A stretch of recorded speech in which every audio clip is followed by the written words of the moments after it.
Bonsoir, aujourd'hui je vais réagir au sujet de bac de philosophie de cette année 2019 pour les S, parce que j'étais moi-même en S au lycée, je n'ai pas passé le bac, c'était il y a 2 ans, mais voilà, je vais réagir un petit peu du sujet de philosophie. Donc il y avait pour un sujet, il y a deux dissertations et un commentaire de texte.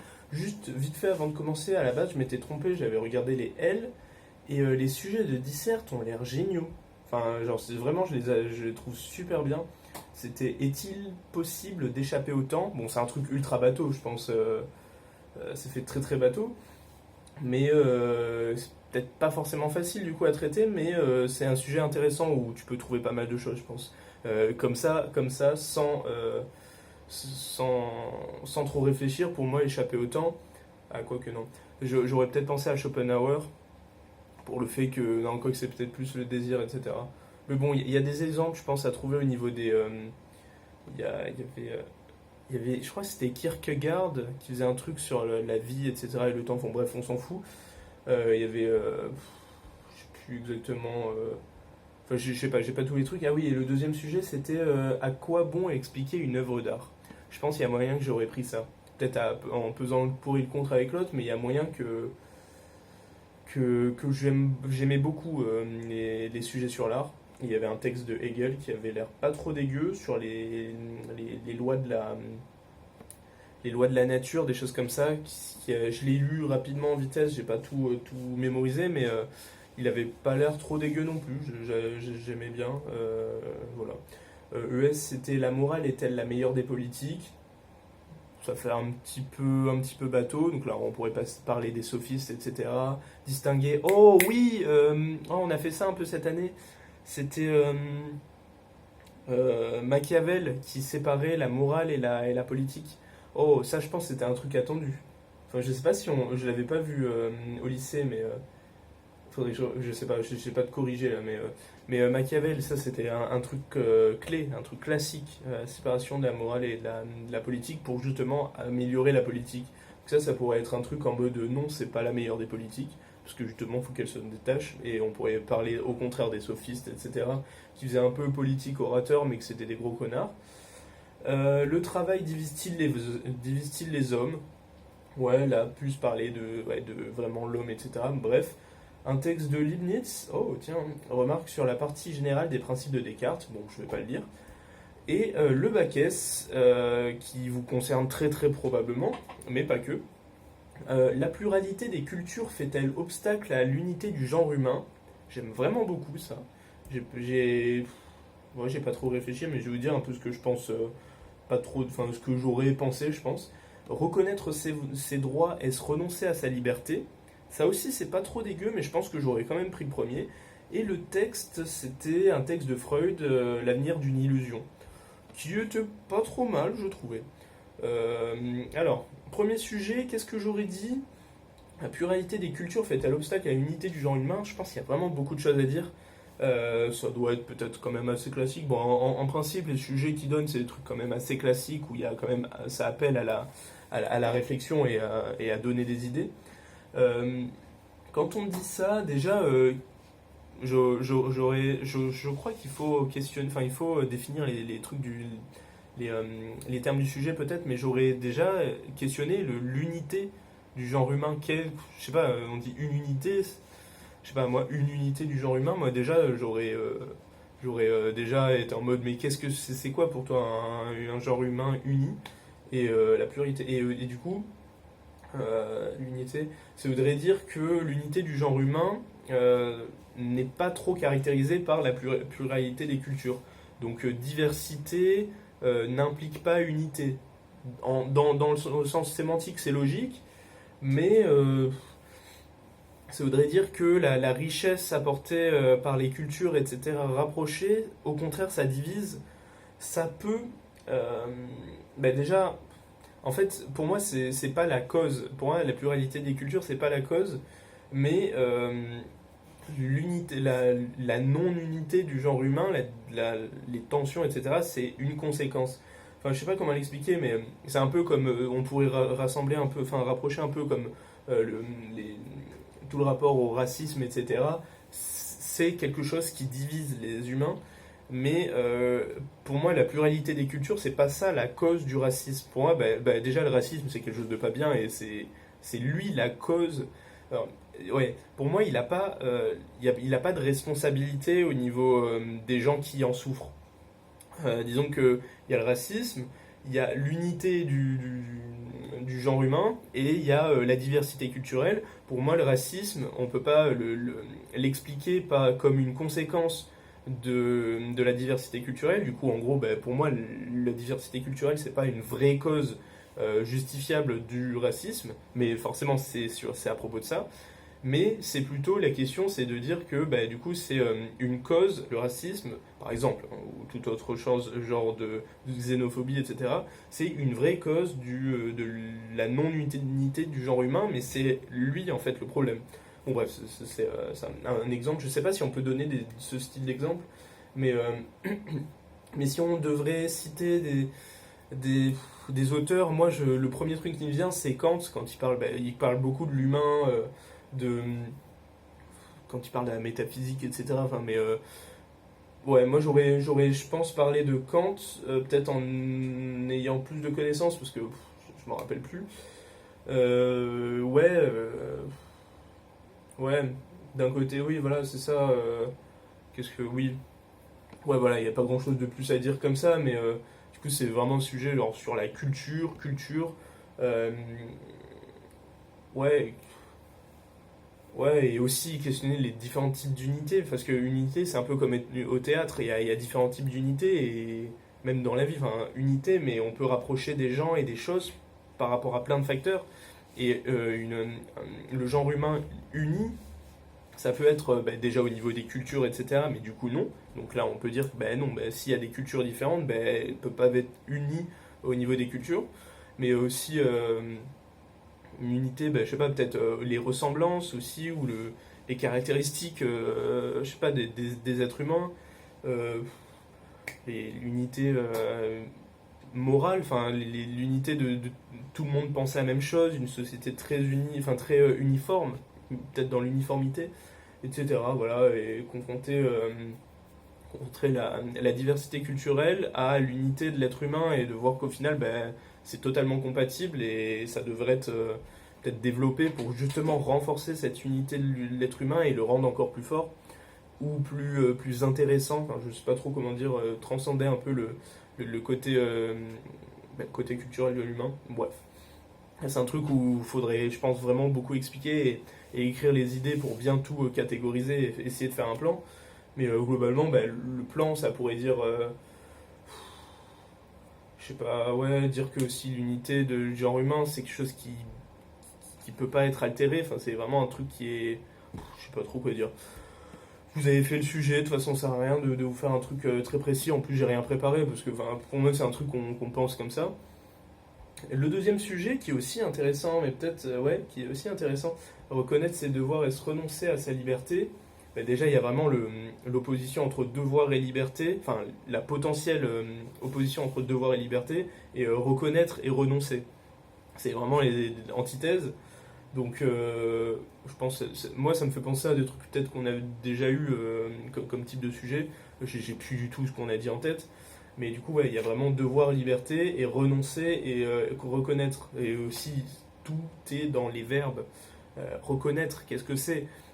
Ça peut être accepter, ça peut être juste connaître en fait, parce qu'on ne connaît pas vraiment nos droits, enfin nos devoirs plutôt. Et renoncer, est-ce que c'est sous la contrainte? Est-ce que c'est par, je sais pas, par rapport à une idée? Je sais pas du tout.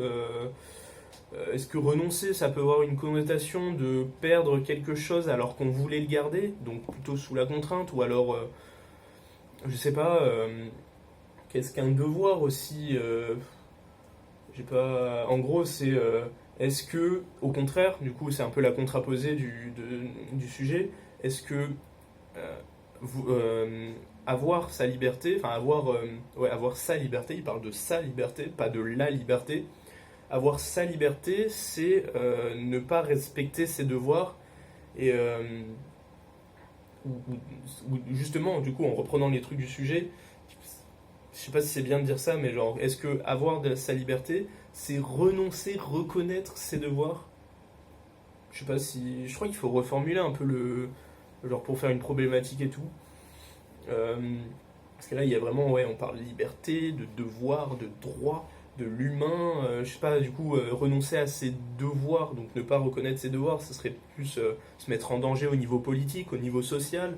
On peut penser à avant, quand il y avait peut-être des exécutions, je ne sais pas, quelqu'un qui respecte pas, alors que maintenant, c'est plus entre guillemets doux, quelqu'un qui respecte pas ses devoirs, que ce soit au niveau social ou financier, etc., il est puni plus ou moins gravement, de façon plus ou moins importante. Et aussi, on peut peut-être, je sais pas si ça a sa place de parler des potentielles conséquences de ne pas reconnaître ce devoir, donc au niveau politique, au niveau social, au niveau peut-être aussi de sa conscience, de ne pas être bien, et du coup, au final, ne pas être libre. Est-ce que renoncer, reconnaître à ses devoirs, donc le contraire de ce qui est un peu dit là, c'est pas aussi renoncer à sa liberté? Donc voilà, il y a différentes pistes d'approche, je pense. Je suis pas prof de philo du tout, mais c'est juste que j'aime bien réfléchir à ce genre de choses. Et ouais, après il y a le texte. Ouais, si j'ai des idées de quoi dire peut-être pour le texte. Là, on pourrait même encore parler de, pour celui-là, le deuxième, vu que c'est un peu encore lié à l'humain, la liberté, etc. Peut-être encore de Kant. C'est pas du tout diversifié, mais j'ai pas trop de, je sais pas, au niveau social, peut-être. Rousseau, mais non, je pense pas que ça soit adapté. Je sais pas du tout, en vrai, vous pouvez citer plein de choses, mais j'ai pas vérifié les trucs qu'il faut prendre. Mais Kant, il y a aussi peut-être le lien avec la liberté et le devoir. Est-ce que euh, la liberté, c'est pas nécessaire pour respecter les devoirs, ou au contraire, je sais plus, ou les devoirs, c'est nécessaire à avoir une liberté, sa liberté? Je sais plus du tout, mais en gros, pour moi, c'est ça que je pense. Et là, il y aurait peut-être plus de possibilités que le premier. Au final, ouais. Peut-être en réfléchissant un peu, peut-être j'aurais peut-être plus pris l'autre, le deuxième, même si le premier m'intéresse plus au niveau des idées, etc. Quoique le deuxième, ouais, les devoirs et les libertés, c'est quand même aussi intéressant. Et le texte, je l'ai lu, j'ai un petit peu. Enfin, j'ai essayé, je pense que j'ai moins de choses à dire, mais j'ai là. Ouais, non, je vais pas le relire, ça sert à rien. Le truc, c'était. Donc c'est extrait de La lyre d'une illusion de Freud. C'était sur les connaissances scientifiques, sur ouais, est-ce que, enfin, la véracité des connaissances scientifiques. En gros, vite fait, si. Ouais, en gros, ouais, au début, je crois il dit plus ouais, que les sciences, ça a un peu mis un shutdown aux connaissances un peu de type postulat des religions, des connaissances un peu imposées et que ça a fait jaser, etc. Et que c'était peut-être pas forcément mieux au début parce qu'il y avait beaucoup d'erreurs, etc. Mais qu'au final, contrairement aux sciences type religieuses, je me rappelle plus exactement ce qu'il cite, mais qui est imposé, etc., où c'est un postulat, où paf, ils te disent, il s'est passé ça, et tu dis, ah ben oui, d'accord, je suis obligé de savoir ça. Ben, le raisonnement scientifique, c'est un raisonnement, justement. Ben, la science et les connaissances scientifiques, c'est des choses bâties sur un raisonnement, sur des observations, sur une réflexion, et que forcément, au début, c'est inexact, c'est erroné, il y a des choses qui sont tâtonnées, qui sont fausses, et qui, au final, comme, je crois, je sais pas s'il le dit exactement, mais il dit vraiment que c'est nouveau. Donc au final, il faut que ça se construise pour arriver à quelque chose de juste et de correct et de précis et de très utile et puissant. Et que en gros, c'est la moralité. Pour moi, ce que j'ai compris, c'est on apprend en faisant des erreurs et ça montre pas que c'est forcément mauvais. Que justement, on le voit très bien maintenant, la science est assez développée, pas encore. Il y a encore plein de choses qui sont inexpliquées, mais c'est ultra puissant et voilà et du coup ça colle très bien avec la filière S, ça parfait, ça c'est parfait. Après il y a plein de choses, il y a beaucoup de philosophes qui déjà de base étaient scientifiques aussi et qui s'intéressaient aux, aux thèses scientifiques sur l'explication des phénomènes scientifiques. Bon, il y en a qui sont un peu partis en couille en faisant des trucs qui étaient pas très justes, mais ce texte, cet extrait, il me dit vraiment quelque chose. J'ai vraiment l'impression de l'avoir eu quand j'étais en terminale, en philo, en DS, un truc dans le genre sur les connaissances scientifiques, sur la véracité des connaissances scientifiques et des démonstrations. En fait, C'est vraiment des démonstrations. Je saurais plus vous dire si c'était un extrait de l'avenir d'une illusion. Donc, en vrai, si c'est pas Freud, c'était peut-être Pascal, hein, je sais plus du tout, mais c'était vraiment un truc dans le genre. Et moi, j'aime vraiment beaucoup les textes. Parce que là, tu rentres vraiment dans la thèse de l'auteur, t'es vraiment guidé dans le truc, et il y a juste, enfin, entre guillemets, parce que j'étais pas ouf en commentaire de texte, mais c'est vraiment, tu suis le truc, tu comprends, tu rentres dans ses, dans sa thèse et ses idées, et tu shapes un peu tout ton truc autour de ça, et je trouve ça vraiment très cool. C'est un petit peu ce qu'on retrouve, nous, en prépa scientifique, avec les résumés de texte, les contractions de texte. Au final, c'est un petit peu ça. Là, je sais plus s'il faut faire de façon linéaire, je crois qu'il faut suivre la structure du texte. Bon, bref, on s'en fout. Enfin, personnellement, ça m'est égal. Mais ouais, et même si j'étais meilleur en dissertation, d'après mes notes, et j'ai pris une dissertation le jour du bac, et que j'avais bof réussi hein, par rapport au reste. Je pensais l'avoir bien réussi, mais toujours quand je pense faire un truc trop bien, ben, j'ai un truc un peu merdique comme note. Voilà, je voulais, parce que ça m'intéressait beaucoup plus les commentaires de texte, parce que souvent en dissertation, j'avais pas les idées qui me venaient comme ça. À part là, comme je l'ai fait, mais du coup, j'ai pas un plan comme ça qui est précis. Mais commentaires de texte, j'aimais vraiment beaucoup ça, parce que, enfin, je sais pas, j'adore lire des textes d'écrivains, enfin d'auteurs, de philosophes, et vraiment de rentrer dans leur façon de penser, dans leur raisonnement, et je trouve ça grave bien, et du coup tu dois tout bien retranscrire, tout bien comprendre, et il se trouve que bah, j'étais pas spécialement bon par contre à ça au lycée. J'en ai fait quelques-uns, et puis le prof m'a dit que bah, bah, bah. Il y en a qui m'ont dit que, enfin le prof genre, me disait ouais on voit que t'as compris le truc mais soit c'est pas très bien formulé, c'est pas très bien ordonné, enfin je me rappelle plus mais c'était pas ouf, du coup il m'a dit prends les dissertations ça te va mieux, du coup j'étais un peu triste mais bon c'était cool aussi, ça me forçait un petit peu plus à essayer de sortir des références que j'avais pas spécialement. J'étais du type à ne pas trop connaître de citations, même de pas en connaître du tout. Je connaissais les idées de certains auteurs et tout qu'on faisait en classe, mais franchement, j'ai pas trop travaillé. Enfin, je savais pas trop quoi travailler en fait en philo, et à part écouter en classe et m'imprégner de tout ce qu'on disait, je savais pas trop quoi dire. Donc voilà, j'espère que pour vous ça s'est bien passé. Dites-moi des possibilités de plans que vous avez fait, pourquoi pas dans les commentaires, si vous avez passé le bac. Et demain, je vais sûrement faire parler du sujet de LV1 que vous avez eu aujourd'hui. Non, aujourd'hui vous avez eu Histoire, c'est ça, Histoire Géo. Demain, je vais essayer de parler de la LV1, donc de l'anglais, et d'Histoire Géo, pour après me recaler sur le rythme. Et jeudi, ouais, ben non, ben, demain il y a aussi maths aussi. Enfin, je sais pas, je vais essayer de me recaler pour finir à peu près dans les temps au niveau de vous. Je crois que lundi, il y a la dernière épreuve, SVTSI. Voilà.